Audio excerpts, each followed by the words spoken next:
Okay, if I've moved it around like this a bit, how does that affect things? Am I looking more interesting? More like a voiceover artist!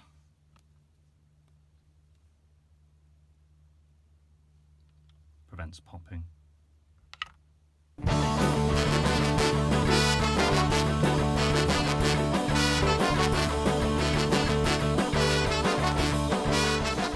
Hi, and welcome to Playing with Character.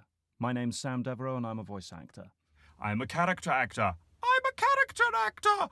I'm a character actor. Because it's all about the sound that you make with your voice when you're doing very silly voices.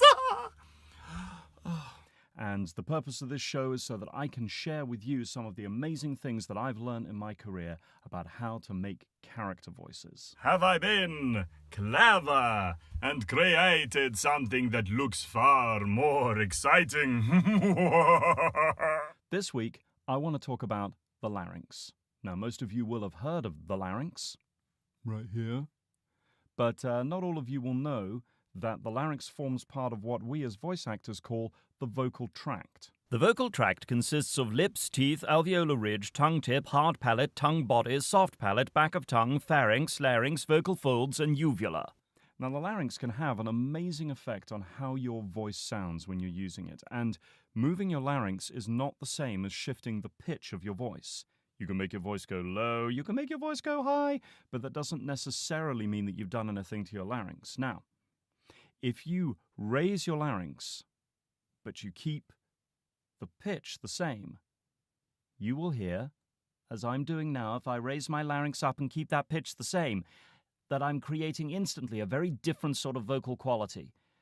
By the same token, if I drop the larynx down and almost into a yawning sound, I'm not actually speaking on a lower pitch than I am here, but just by lowering that larynx, it creates a very different sort of sound. So how can we apply that to a piece of script? If I were to read something from Twelfth Night, if music be the food of love, play on.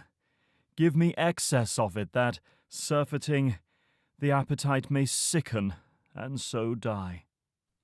Now, what happens if I read that particular sentence with a raised larynx? If music be the food of love, play on. Give me excess of it, that, surfeiting, the appetite may sicken, and so die. Immediately you've changed the quality of your voice, and that can help you to find a way into the character that you're playing. What if we do it the other way around? If music be the food of love, play on. Give me excess of it, that surfeiting, the appetite may sicken and so die. Now, when you introduce pitch into this as well, if you want to, we can start having a lot of fun. What if we try using a pitch that is opposite from the larynx position? So if we've got a high larynx and it's up here, what if we try to make the sound as low as possible, but still with a raised larynx, so we get, if music be the food of love, play on. Give me excess of it, that surfeiting, the appetite may sicken and so die. So it's very difficult to not start playing that as a particular kind of character. And I think that's kind of sinister, really, for Duke Orsino, who is, let's face it, a bit love-struck. So what if we were to do it the other way round? What if we would do a low larynx but take the pitch up high? We'd get, if music be the food of love, play on. Give me excess of it, that surfeiting, the appetite may sicken and so die. Now, that's also ridiculous, but it actually probably sounds to me more like a love-struck character.